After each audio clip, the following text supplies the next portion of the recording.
రేవంత్ ప్రభుత్వానికి court shock ఇచ్చింది. నల్లబాలు రిమాండ్ను judge కొట్టేశారు. ప్రభుత్వాన్ని ప్రశ్నించిన శశిధర్ గౌడ్ అలియాస్ నల్లబాలుపై పెట్టిన సుమోటో కేసులో కోర్టు ఈ కీలక తీర్పు ఇచ్చింది. 20,000 పూచీకత్తిపై రిమాండ్ రిజెక్ట్ చేశారు జడ్జి మంజుల. ప్రశ్నించే గొంతులను నొక్కడం తప్ప ఇలాంటి కేసులు నిలబడవన్నారు BRS legal cell advocate Lalitha Reddy. కేవలం బయటపెట్టడానికి మాత్రమే రేవంత్ రెడ్డి ఇలాంటి తప్పుడు కేసులు పెట్టిస్తున్నాడని బీఆర్ఎస్ నాయకురాలు దాసరి ఉషా మండిపడ్డారు. ప్రజల తరపున ప్రజా సమస్యలపై బీఆర్ఎస్ పోరాటం ఆగదని దాసరి ఉషా హెచ్చరించారు.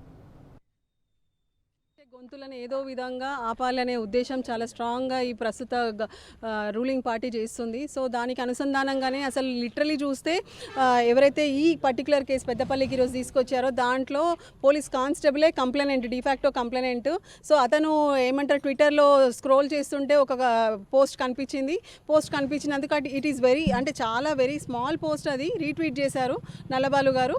సో ఆ సంబంధించిన పోస్ట్కి ఏదైతే ఉందో దానివల్ల సీఎం రేవంత్ రెడ్డి గారికి ఆయన పరువుకి చాలా తీవ్రమైన నష్టం జరిగిందని అని చెప్పుకుంటూ అట్లా ఒక పోలీస్ కానిస్టేబుల్ పేరు మీద ఒక ఫాల్స్ కంప్లైంట్ రిజిస్టర్ చేయడం జరిగింది. సో అది రిజిస్టర్ చేసిన తర్వాత ఆ కేసులో ఆల్రెడీ 8 జూలై రోజున honourable high court quash petition already వేశాము. అందులో రిజర్వ్ చేసుకున్నారు జడ్జిమెంట్ ఇవ్వాలని చెప్పేసి. రిజర్వ్ చేసుకున్న తర్వాత కూడా 8వ తారీఖే రిజర్వ్ అయింది. అదే 8వ తారీఖు ఇక్కడ జడ్జి గారికి ఆ విషయం చెప్పకుండా పోలీసులు ఆ విషయాన్ని దాచి ఏం చేస్తారు, ఇక్కడ నుంచి అరెస్ట్ చేయొచ్చు అనే పర్మిషన్ జడ్జి గారి నుంచి తీసుకోవడం జరిగింది. ప్రజాస్వామ్యం నేడు చచ్చిపోయిందని అనుకోవచ్చు.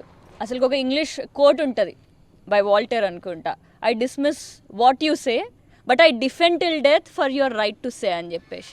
అంటే నువ్వు ఏం చెప్పాలనుకుంటున్నావు అది నేను ఖండించవచ్చు, అది నువ్వు ఏం చెప్తున్నావు నేను ఖండించవచ్చు, కానీ నువ్వు చెప్పే అధికారం నీకు ఉంది కాబట్టి దానికోసం నేను కూడా పోరాటం చేస్తా నా చివరి శ్వాస వరకు అని ఉంటుంది. అంత గొప్ప ప్రావర్బ్స్ ఉంటాయి. మరి మన రాజ్యాంగం కూడా right to life, freedom of speech, article 19, article 21 ఇలాంటి మంచి ఆర్టికల్స్ మనకు ఫండమెంటల్ రైట్స్ని ఇచ్చినాయి.